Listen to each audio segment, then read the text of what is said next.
Welcome to Fusion Online Service. Saya ingin menyambut kalian semua yang baru pertama kali join di dalam ibadah online ini. Kalian bukanlah orang asing, tetapi kalian adalah keluarga bagi kami. So, welcome home! Di bulan Desember ini, kita membahas tema A Trail of Hope. Dan di minggu ini, kita akan sama-sama belajar tentang God Restores Us atau Allah memulihkan kita. Saya percaya kita semua akan diberkati melalui ibadah online kali ini. Oleh karena itu, saya ingin mengajak kalian semua, yuk kita bisa share link online church ini kepada teman, saudara, dan kerabat kalian yang memerlukan. Ibadah syukur awal tahun dapat kalian ikuti secara online pada hari Jumat, tanggal 1 Januari 2021, dalam 2 kali ibadah yaitu pukul 8 dan 10 pagi. Ibadah ini juga akan disertai dengan perjamuan kudus. Bagi kalian yang memerlukan roti dan anggur, silakan menghubungi WA di nomor 0811 896 876. Kalian dapat menuliskan permohonan doa awal tahun serta ucapan syukur dengan format yang seperti tertera di layar. Dan kirimkan melalui WA paling lambat tanggal 31 Desember 2020. Permohonan doa awal tahun yang kalian kirimkan tersebut akan didoakan secara bersama-sama pada waktu ibadah awal tahun. Ibadah online minggu depan tetap dapat kalian ikuti mulai hari Sabtu tanggal 2 Januari pukul 5 sore. Dan kalian juga dapat mengikuti ibadah doa pagi setiap hari Sabtu pukul 5.30 secara live streaming melalui YouTube channel Doa Fajar Pengharapan. Selain itu, kalian juga tetap dapat mengikuti doa malam setiap hari Senin pukul 7 dan doa kontemplatif setiap hari Rabu pukul 10 pagi. Bagi kalian yang telah mengirimkan janji iman melalui WA, maka kalian dapat memberikan persembahan pembangunan gedung gereja melalui nomor rekening yang tertera di layar atau men-scan QR Code yang terdapat di layar kalian. Telah tersedia buku ibadah harian jilid pertama untuk periode bulan Januari sampai Maret yang akan menolong kita untuk membangun relasi yang akrab dengan Tuhan. Dapatkan buku ibadah harian dengan menghubungi nomor 0811 588 580 melalui WA. Oke, saya yakin kita semua sudah tidak sabar untuk memuji Tuhan dan mendengarkan firman Tuhan. So, let's prepare our heart to praise Him, be excited and enjoy the service.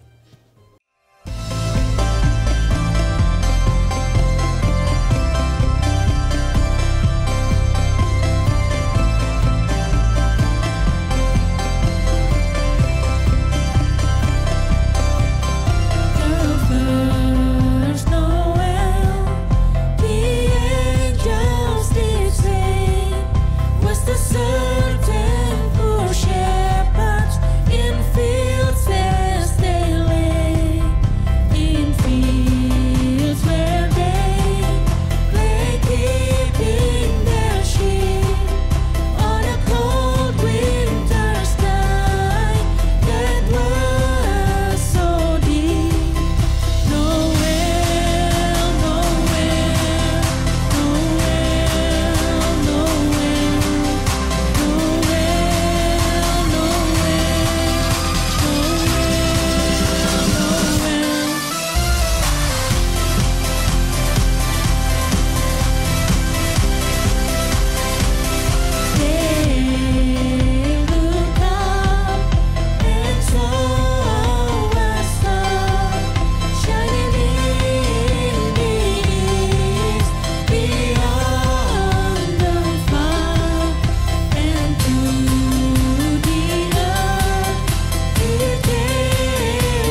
Mari jemaat Tuhan, kita memuji nama Tuhan. I'm alive, Jesus gave me life. He opened up my eyes. I can see clearly now.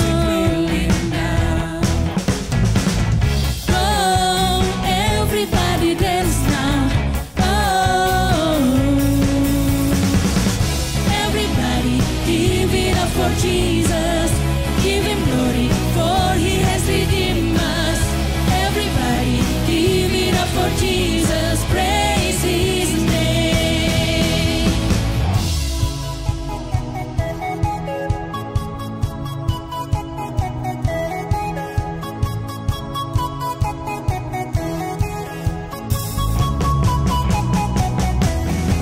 My desire is to lift you higher. It's only burning brighter. This passion inside of me. Oh, everybody dance now. Oh, everybody give it up for Jesus. Give him glory, for he has redeemed us. Everybody give it up for Jesus. Praise his name. Everybody give it up for Jesus. Give him glory, for he has redeemed us. Everybody give it up for Jesus. Praise his name.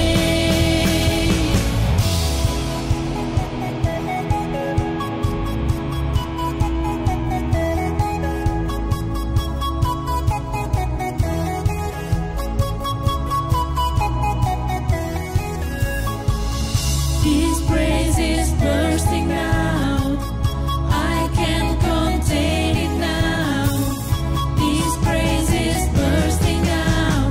Out, out. 1, 2, let's go!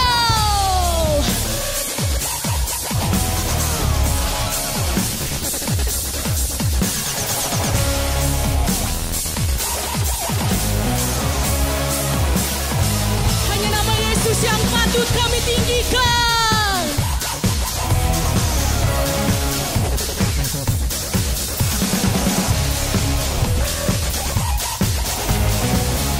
Come on, sing it, everybody. Everybody give it up for Jesus. Give him glory, for he has redeemed us. Everybody give it up for Jesus. Praise his name. Everybody give it up for Jesus. Give him glory, for he has redeemed us. Everybody give it up for Jesus. Praise his name.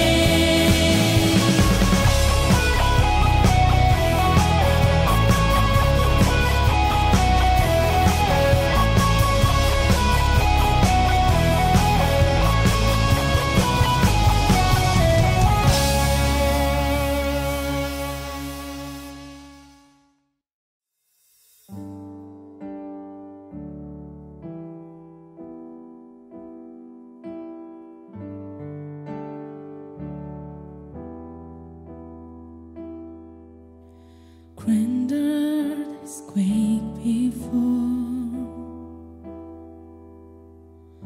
moved by the sound of his voice.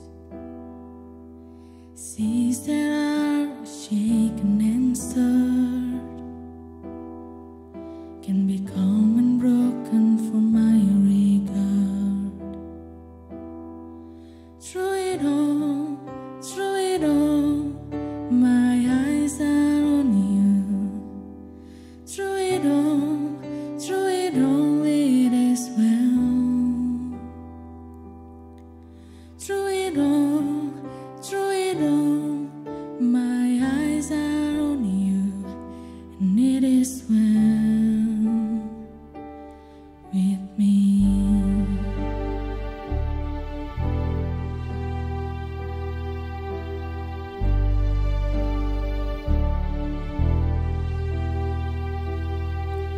Far be it from me to not believe even when my eyes can't see. And this mountain that's in front of me will be thrown into the midst of the sea.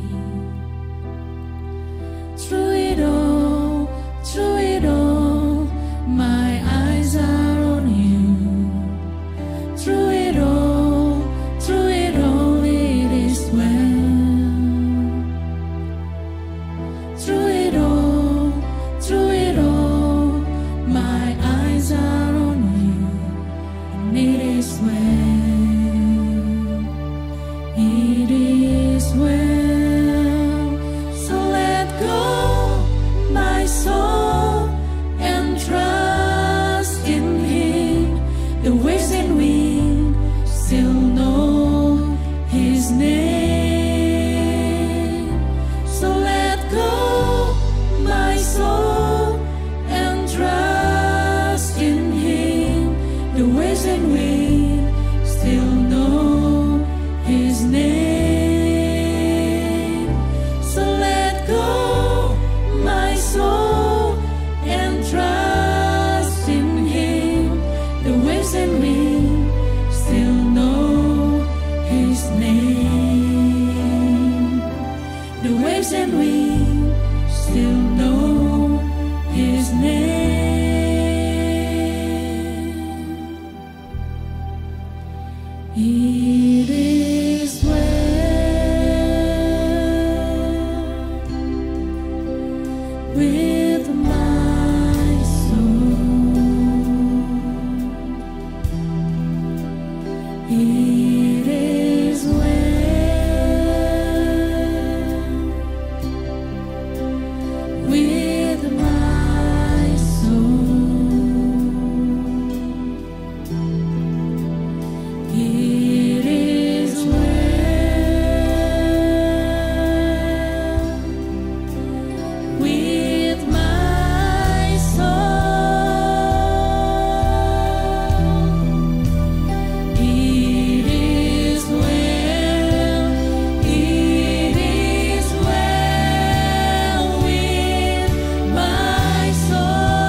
satu kata yang menggambarkan kebutuhan yang sangat penting dalam hidup manusia adalah pemulihan atau restorasi.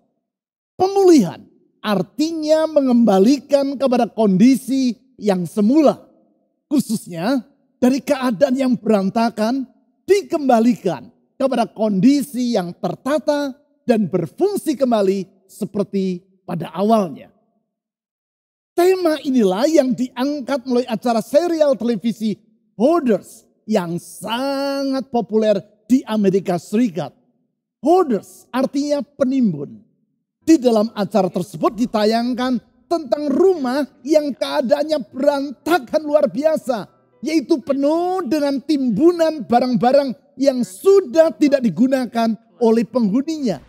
Bukan itu saja, rumah tadi juga dipenuhi dengan piring-piring yang kotor, cangkir-cangkir yang sudah berbulan-bulan tidak dicuci, dan sampah yang bertumpuk-tumpuk. Penghuni rumah itu disebut hoarders, penimbun. Hanya saja yang mereka timbun di rumah mereka bukanlah harta karun yang bernilai, tetapi barang rongsokan dan sampah. Walaupun penghuni rumah itu menyadari bahwa kondisi rumah mereka sangat tidak sehat, namun mereka tidak berbuat apa-apa untuk membereskannya. Di sini ada dua masalah.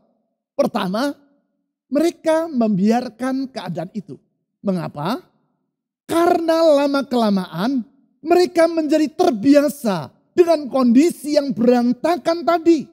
Kedua, secara psikologis, para hoarders atau penimbun ini tidak mampu untuk membereskan sendiri keadaan tersebut. Secara fisik sebenarnya mereka sanggup untuk membersihkan rumah mereka.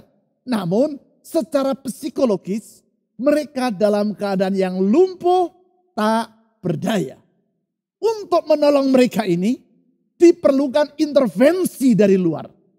Intervensi itulah yang dilakukan oleh tim acara televisi Hoarders tadi. Tim yang terdiri dari para psikolog yang bertugas untuk mengkonseling para penghuni rumah dan tenaga teknis yang bertugas untuk membereskan rumah tersebut. Di dalam acara televisi yang merupakan reality show itu ditayangkan bagaimana penghuni rumah tadi dikonseling oleh psikolog atau ahli ilmu jiwa. Dan kemudian selama beberapa hari mereka diinapkan di sebuah hotel. Sementara itu, tim teknis mengeluarkan barang-barang rongsokan yang memenuhi rumah mereka. Selanjutnya, barang-barang rongsokan yang banyaknya sampai 1-2 truk itu dibuang. Lalu rumah mereka dibersihkan, dibereskan, dan ditata kembali. Sesudah itu, tibalah kita di puncak acara dari reality show ini.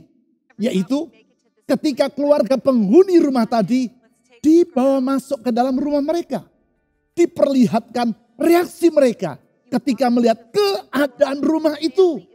Rumah yang tadinya dipenuhi dengan timbunan sampah dan barang rongsokan. Dan yang sekarang telah menjadi bersih, tertata dengan asri dan sehat kembali. Rona yang berseri-seri menghiasi wajah mereka. Rumah tangga mereka dapat berfungsi kembali sebagaimana yang seharusnya. Itulah gambaran yang indah dan menyentuh hati dari kata restorasi atau pemulihan. Suatu kebutuhan yang sangat besar dan yang sangat penting dalam hidup manusia. Bukan hanya pemulihan secara ekonomi, sosial, dan kesehatan karena pandemi yang sedang melanda seluruh dunia saat ini. Tetapi juga pemulihan seluruh kehidupan manusia itu sendiri. Sebab pada dasarnya sumber dari keadaan dunia yang berantakan adalah pada manusianya. Sama seperti dengan keadaan rumah-rumah yang super sangat berantakan dalam acara serial televisi Hoarders tadi. Letak masalahnya adalah pada manusia yang menghuni rumah tersebut. Sebagian dari mereka bukanlah keluarga yang miskin, tetapi keluarga dengan ekonomi yang mapan.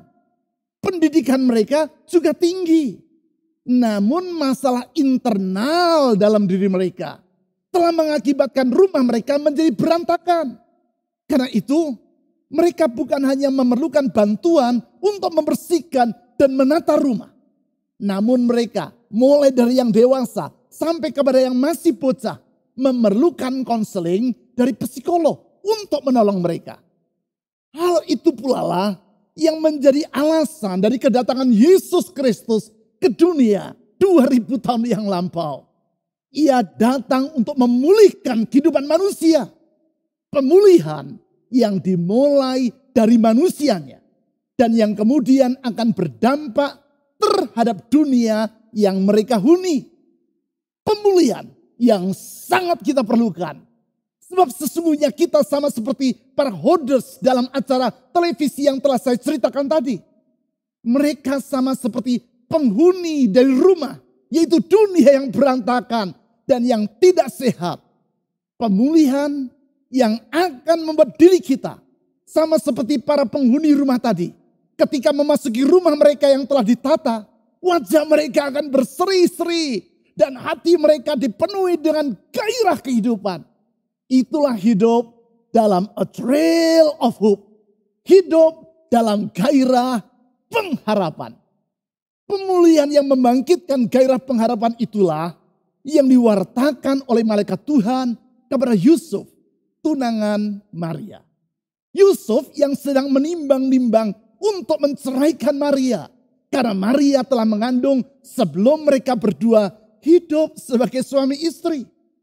Berita pemulihan yang perlu kita dengar dan pahami. Sehingga kita dapat melewati kehidupan ini dengan tujuan yang jelas. Sebaliknya dari berputus asa karena melihat dunia ini dipenuhi dengan rongsokan, kita akan mampu menatap hari esok dengan penuh gairah pengharapan. Untuk itu, saya mengajak saudara membaca pewartaan malaikat Tuhan kepada Yusuf tadi. Seperti yang dicatat dalam Matius pasal 1 ayat 18 sampai 23.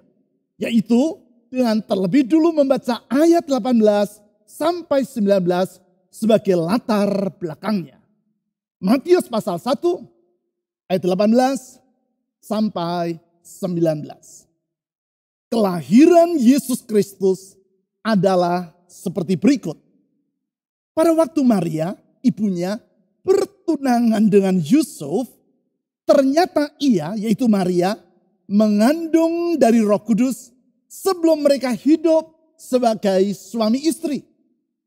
Karena Yusuf suaminya atau tunangannya, seorang yang tulus hati dan tidak mau mencemarkan nama istrinya di muka umum, ia bermaksud menceraikannya.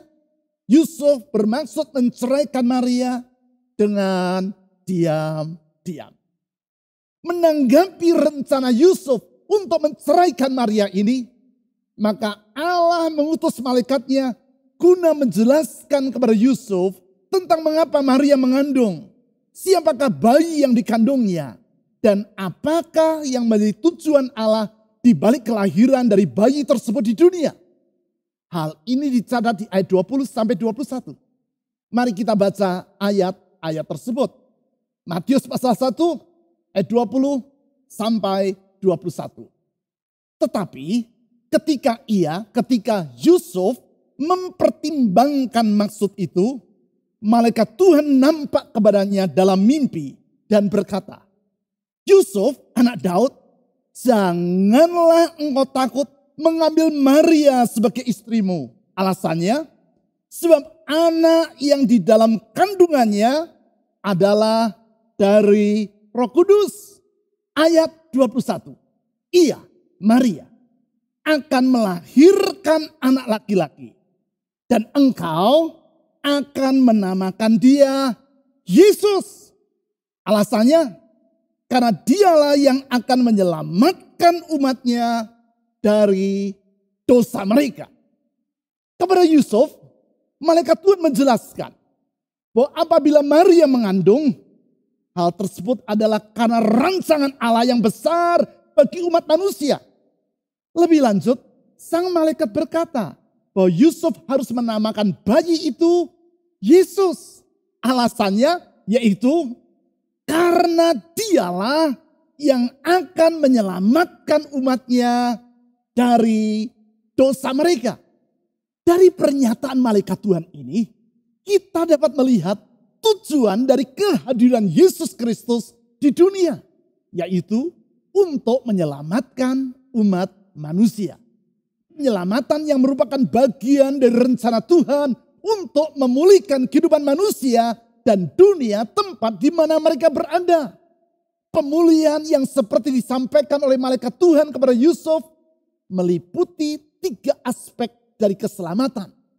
Ketiga aspek tersebut adalah, yang pertama, kita diselamatkan dari perpisahan dengan Allah. Saya ulang, kita diselamatkan dari perpisahan dengan Allah.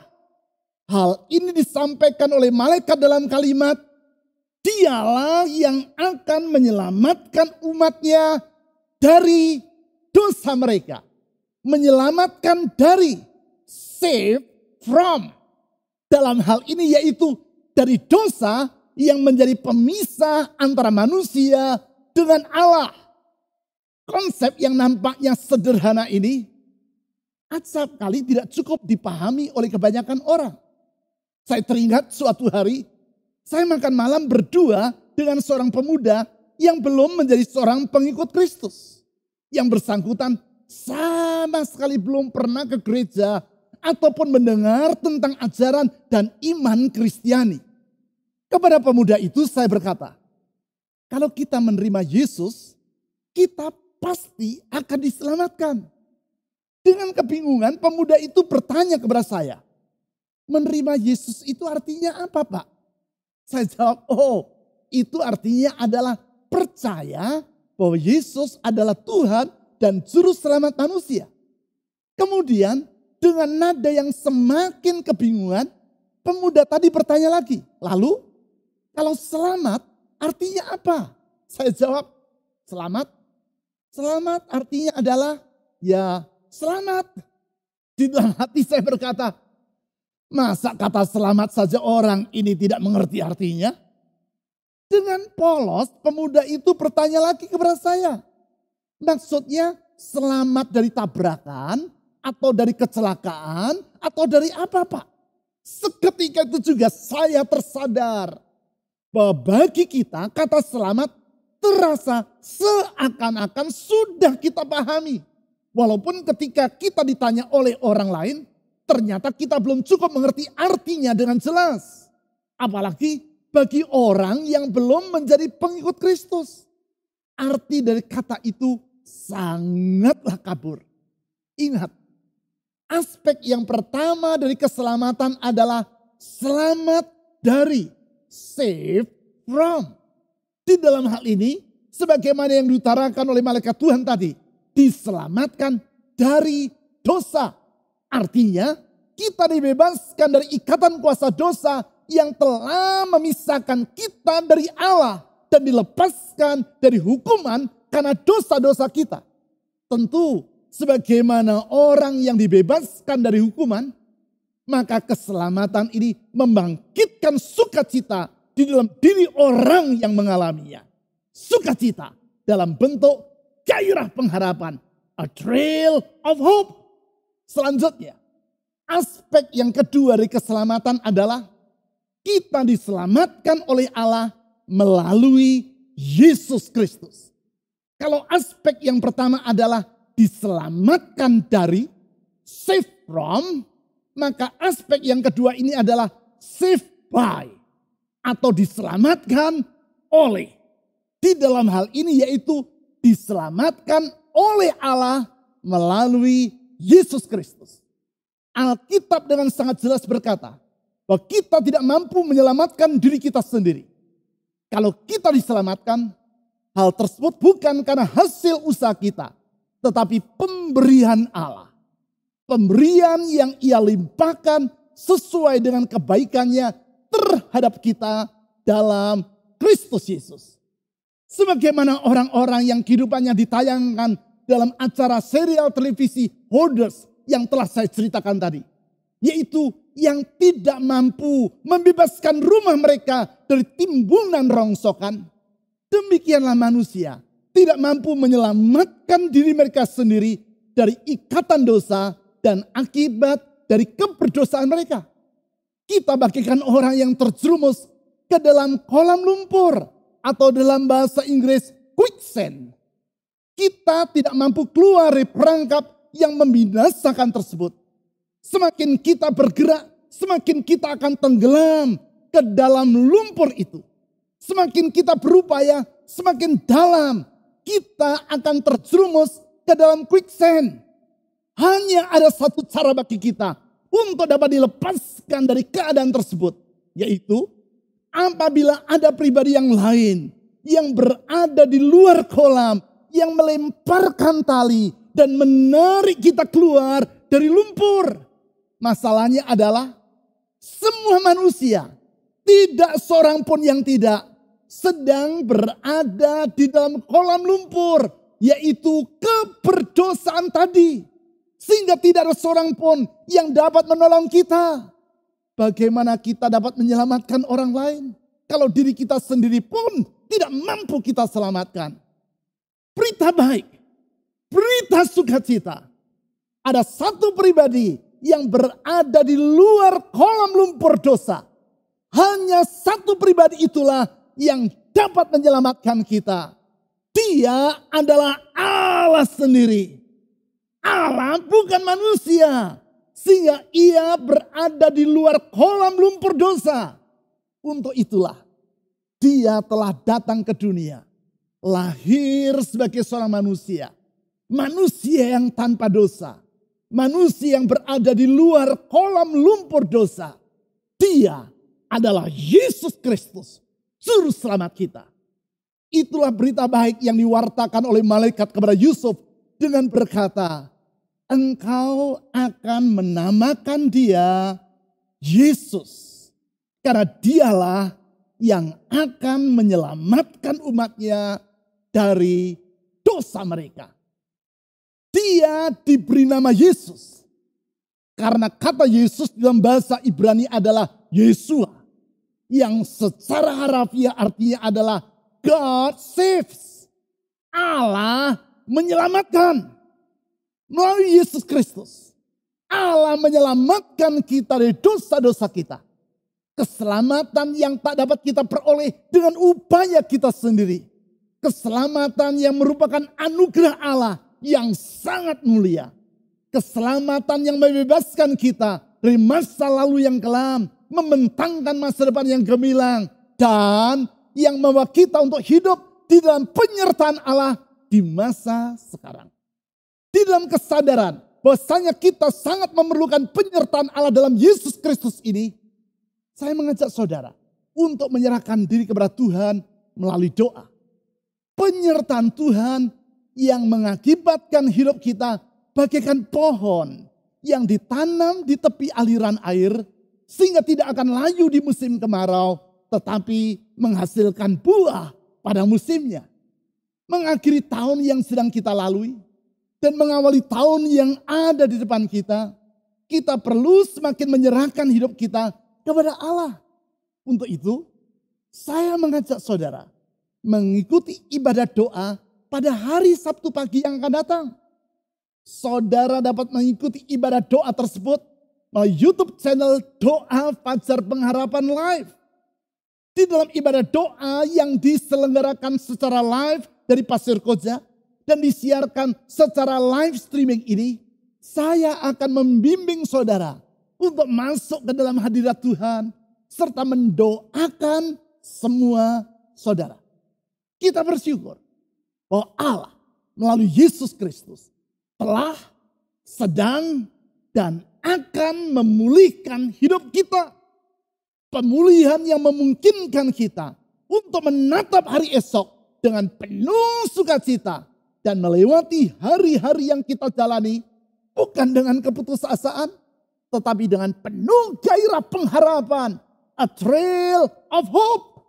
Sekarang, aspek yang ketiga dari keselamatan adalah bahwa kita diselamatkan untuk dihubungkan kembali dengan Allah. Saya ulang, kita diselamatkan untuk dihubungkan kembali dengan Allah. Pada umumnya, orang memahami keselamatan sebatas keselamatan dari, save from, dan keselamatan oleh, save by. Saya ulang, save from, save by. Diselamatkan dari, diselamatkan oleh. Hal ini merupakan pemahaman yang kurang lengkap. Ada aspek berikutnya dalam keselamatan, yaitu diselamatkan untuk, save for. Artinya kita diselamatkan bukan sekadar agar dibebaskan dari hukuman kekal, yaitu neraka, tetapi Allah menyelamatkan kita dengan tujuan, save for, yaitu agar kita kembali memiliki relasi yang harmonis dengan dirinya. Dari kehidupan yang terpisah dari Allah oleh karena dosa, sekarang kita dihubungkan kembali dengan Dia yang adalah sumber kehidupan kita. Sehingga bukan saja kita diselamatkan dari kebinasaan, kita juga diselamatkan untuk mengalami kehidupan yang sesungguhnya. Kehidupan yang hanya dapat kita peroleh di dalam Allah. Itulah yang diutarakan lebih lanjut oleh malaikat Tuhan kepada Yusuf. Yaitu sebagaimana yang ditulis di ayat 22 sampai 23. Mari kita membaca ayat-ayat tersebut. Matius pasal 1 ayat 22 sampai 23. Hal itu terjadi supaya genaplah yang difirmankan Tuhan oleh Nabi. Ayat 23. Sesungguhnya anak darah itu akan mengandung dan melahirkan seorang anak laki-laki, dan mereka akan menamakan dia Immanuel, yang berarti Allah menyertai kita.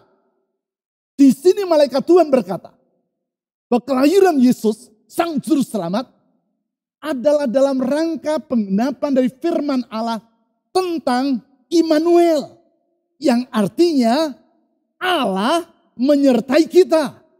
Immanuel artinya kita tidak lagi terpisah dari Allah oleh karena dosa-dosa kita. Immanuel artinya relasi kita dengan Allah dipulihkan dan kita hidup dalam perdamaian dengan Dia. Dalam relasi dengan Allah itulah kita menemukan tujuan hidup kita yang sesungguhnya. Yaitu bukan sekadar hidup untuk bertahan hidup, namun lebih lagi, yaitu hidup untuk melaksanakan dan menggenapi rencana Allah. Rencana Allah bagi dunia yang ingin diwujudkannya melalui kehidupan kita. Sehingga dengan demikian, kita berada di dunia ini bukan sekadar menunggu waktu untuk masuk ke dalam surga karena kita telah dibebaskan dari hukuman neraka. Bukan. Kita hidup dengan tujuan yang mulia, yaitu untuk melakukan kehendak Allah. Kesadaran akan kebenaran ini dikemukakan oleh Presiden Amerika Serikat, Ronald Reagan, yang pada tahun 1981 menjadi korban penembakan yang hampir saja merenggut nyawanya. Majalah US News and World Report yang terkenal itu dalam artikel untuk mengenang Presiden Ronald Reagan melaporkan bahwa tak lama sesudah peristiwa penembakan tersebut, Ronald Reagan berkata kepada seorang temannya, God saved me for a purpose. Allah menyelamatkan diriku untuk suatu tujuan. Tentu yang ia maksudkan di sini adalah bahwa Allah telah menyelamatkan dirinya dari kematian. Yaitu kematian yang nyaris ia alami karena penembakan tadi. Tetapi kalimat ini juga memiliki arti yang lebih luas. Yaitu bahwa memang Allah telah menyelamatkan kita melalui Yesus Kristus untuk tujuan yang mulia. Save for a purpose. Yaitu untuk menggenapi rencananya bagi dunia melalui hidup kita. Sehingga dengan demikian, keberadaan kita di dunia bukanlah tanpa tujuan. Hidup kita bukan seperti layang-layang yang putus dari talinya, terombang-ambing dan hanyut terbawa oleh angin. Bukan. Sebagaimana Allah menciptakan dan menempatkan kita di dunia. Bukan karena iseng, tetapi karena Ia memiliki tujuan yang ingin digenapinya melalui hidup kita. Demikianlah kita harus hidup di dalam tujuan tersebut. Tujuan yang hanya dapat kita hidupi melalui relasi yang dipulihkan dengan Allah. Dengan demikian, dalam melewati masa yang tidak mudah selama 10 bulan terakhir, yaitu karena pandemi ini, kita tidak akan berputus asa. Kita yakin bahwa Allah memiliki maksud di balik semuanya itu. Dan rencananya yang indah bagi kita belum selesai. Masih terdapat masa depan yang terbentang di depan kita. Masa depan yang mulia dan yang ada di dalam tangannya. Keyakinan akan hal ini memampukan kita untuk menghadapi hari esok.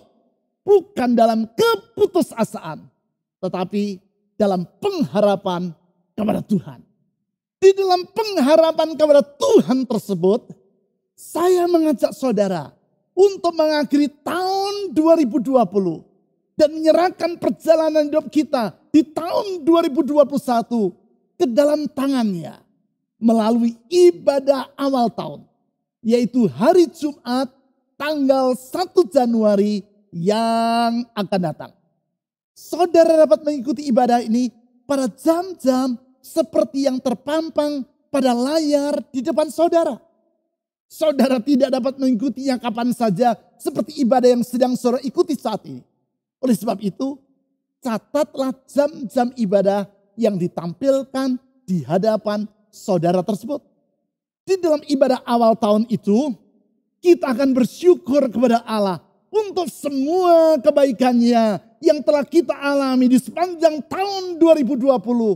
Dan menyerahkan harapan-harapan kita untuk tahun 2021 kepadanya. Dalam kaitan hal tersebut, saudara dipersilakan mengirim pokok-pokok ucapan syukur saudara untuk tahun 2020. Dan harapan-harapan saudara untuk tahun 2021 melalui WA, WhatsApp ke nomor telepon yang terpampang pada layar saudara. Bila kemarin saudara belum mengirimnya, tulis dan kirimkan kedua hal tersebut sekarang juga. Dalam ibadah awal tahun tersebut, kami, para penatua, akan menyerahkan semua pokok-pokok ucapan syukur serta harapan-harapan saudara tadi kepada Tuhan melalui doa. Selain itu, saya juga akan berdoa menyerahkan janji iman yang saudara buat untuk pembangunan gedung-gedung gereja kita di tahun 2021. Kalau saudara belum menulis janji iman tersebut, seperti yang telah saya jelaskan di dalam ibadah Natal tanggal 25 Desember kemarin, saudara cukup menuliskan nama saudara, jumlah yang saudara akan persembahkan setiap bulannya, dan mengirimnya melalui WhatsApp ke nomor telepon untuk hal itu. Saya ulang, cukup tuliskan nama saudara dan jumlah dana yang akan saudara persembahkan setiap bulannya di sepanjang tahun 2021. Kalau saudara ingin memberikannya bukan dalam bentuk bulanan, tetapi secara sekaligus, atau setiap 3 bulan sekali, atau dengan cara yang lain, tuliskan hal itu pada pesan yang saudara kirim melalui WhatsApp tadi. Catatlah nomor telepon khusus untuk janji iman ini. Karya pemulihan Allah yang menyelamatkan kita dari masa lampau melalui Yesus Kristus. Dan yang menyelamatkan kita untuk tujuan yang mulia inilah yang dialami oleh Ashley Smith. Seorang perempuan berusia 27 tahun dari Atlanta, Georgia, Amerika Serikat. Dari kehidupan yang berantakan serta kecanduan obat bius, oleh anugerah Allah, ia menjadi seorang pengikut Kristus. Dan kehidupannya mulai dipulihkan. Di luar dugaan, tanggal 12 Maret tahun 2005, dini hari, ia disandera oleh seorang laki-laki yang bernama Brad Nichols. Seorang narapidana karena kasus perkosaan. Sehari sebelumnya, sementara berada di gedung pengadilan di kota Atlanta, Brand Nichols membunuh hakim yang mengadili dirinya dan 3 orang lainnya. Kemudian dengan membawa senjata api, ia melarikan diri dari sana. Ketika Ashley Smith menyadari bahwa dirinya telah disandera oleh seorang buronan yang sangat berbahaya, ia tahu bahwa dirinya bagaikan sebutir telur yang berada di ujung tanduk. Ia berdoa, memohon pertolongan Tuhan. Kemudian Ashley bercerita kepada Brian yang sedang menyandera dirinya, bahwa ia ingin bertemu dengan putrinya yang masih berusia 5 tahun. Putrinya yang dititipkan pada ibu dari Ashley Smith.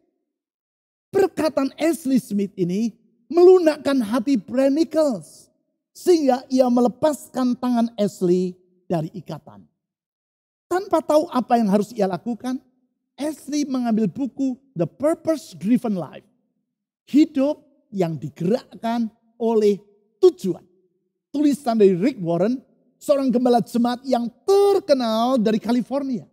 Memang di dalam masa pemulihan yang sedang ia jalani, Ashley setiap hari membaca satu bab dari buku Purpose Driven Life yang menjelaskan tentang tujuan dari hidup manusia. Ashley membacakan bab 33 dari buku The Purpose Driven Life bagi Brian. Tidak lama kemudian, mereka berdua mulai mendiskusikan tujuan kehidupan manusia.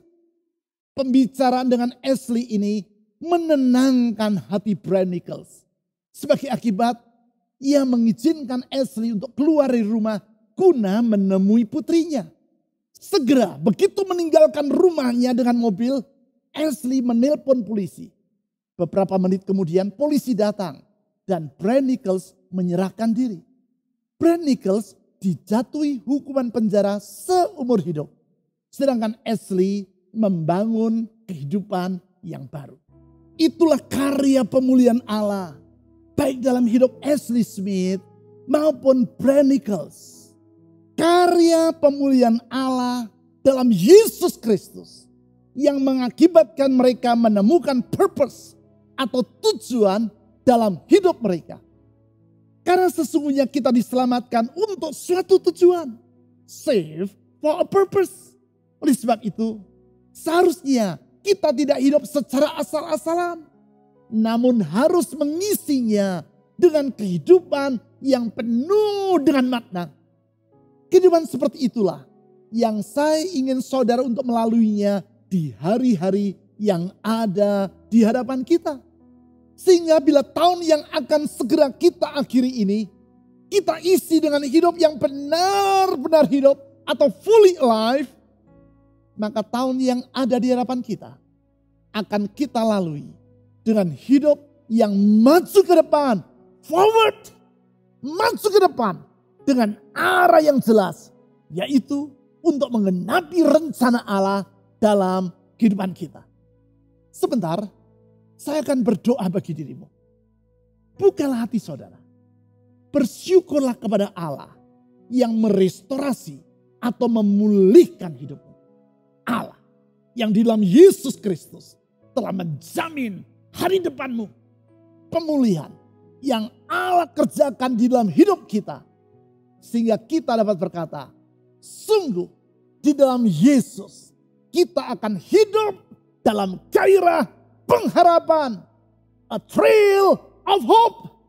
Mari kita berdoa. Tuhan Yesus, Engkau punya rencana yang indah untuk hidup ini. Dalam rencanamu yang indah, dalam kasih-Mu yang sangat besar, Engkau rela datang ke dunia, menjadi sama dengan manusia, untuk memulihkan hidup kami. Sehingga dari hidup yang berantakan, hidup yang tanpa masa depan, kami dibebaskan dari masa lampau kami. Kami mendapatkan tujuan hidup yang baru. Karena kami diperdamaikan dengan Allah melalui diri-Mu.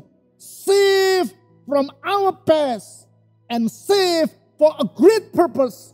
Tujuan yang mulia, yaitu tujuan yang Kau telah tetapkan dalam hidup kami. Bahkan sebelum dunia ini dijadikan. Kami percaya di dalam Engkau kami punya tujuan hidup yang jelas. Di dalam Engkau, hidup kami tidak akan sia-sia. Oleh sebab itu saya berdoa saat ini Tuhan Yesus. Untuk semua orang yang selama ini hidup dalam kesia-siaan. Yang selama ini hidup tanpa tujuan. Biar hari ini, menjelang hari-hari terakhir tahun ini, oleh kemurahan-Mu, Engkau memulihkan hidup kami. Engkau memberikan kepada setiap orang itu harapan yang baru dan tujuan hidup yang jelas. Saya berdoa saat ini Tuhan Yesus. Sebagaimana Engkau telah menyertai hidup ini sepanjang hari-hari yang lewat. Sertai setiap anak-anak-Mu menyelesaikan tahun ini. Menyelesaikannya dengan kemenangan. Finish strong. Menyelesaikannya dengan kemenangan. Dan memasuki tahun yang baru bersama dengan Engkau. Dan melewati hari depan bersama dengan Yesus. Karena dalam nama Yesus ada jaminan untuk masa depan. Karena dalam nama Yesus ada pemulihan. Dalam nama Yesus ada jaminan untuk hari esok. Dalam nama Yesus ada mujizat. Dalam nama Yesus ada kesembuhan. Di dalam nama Yesus kami melihat ada harapan yang tidak mengecewakan. Di dalam nama di atas segala nama. Nama Tuhan dan Juru Selamat Yesus Kristus. Amin. Amazing grace, how sweet the sound that saved a wretch like me. Oh, I once was lost, but now I am found. Was blind, but now I see. Oh, I can see it now. I can see the love in your eyes, laying yourself down,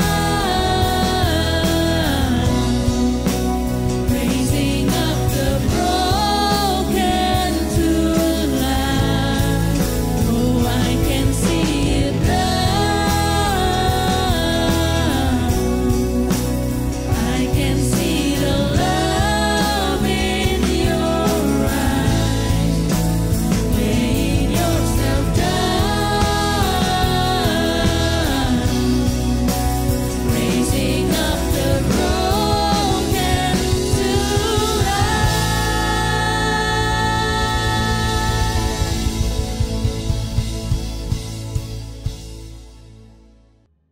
Bagi kalian yang memiliki prayer request, gereja kita menyediakan layanan helpline doa. So, kalian dapat mengirimkan beban doa kalian ke nomor WA 0811 841 765. And it's offering time. Sebentar kita akan mengambil waktu untuk memberikan persembahan dan persepuluhan. Mari kita memberikan persembahan yang terbaik bagi Tuhan sebagai ucapan syukur atas pemeliharaannya yang begitu nyata di sepanjang musim kehidupan kita. Kalian dapat memberi dengan cara mengirimkannya ke nomor rekening yang ada di layar. Atau alternatif lainnya, kalian juga dapat memberi melalui e-wallet dengan cara scan QR Code yang ada di layar kalian. Untuk info terupdate tentang kegiatan gereja kita, kalian dapat mengeceknya di website www.fajarpengharapan.net atau melalui aplikasi GKPB Fajar Pengharapan. Dan jangan lupa untuk follow Instagram kita di GKPB Fajar Pengharapan. And it's all for today. Jangan lupa untuk selalu menjaga kesehatan, tetap ikuti protokol kesehatan dengan 3M. Menggunakan masker, mencuci tangan, dan menjaga jarak. See you next week and God bless you.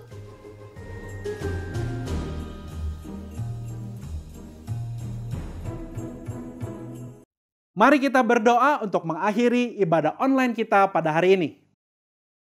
Ya Tuhan, kami datang kepadamu pribadi yang penuh kasih dan bersedia menerima kami.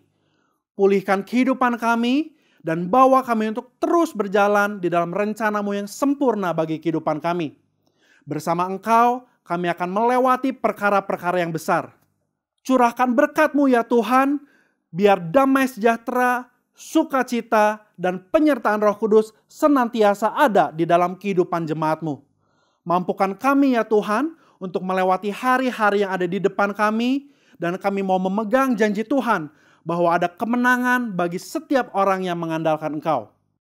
Tak lupa kami berdoa untuk persembahan, kami mau memberikan yang terbaik dan penuh ucapan syukur. Terima kasih ya Tuhan, di dalam nama Tuhan Yesus Kristus kami berdoa. Amin.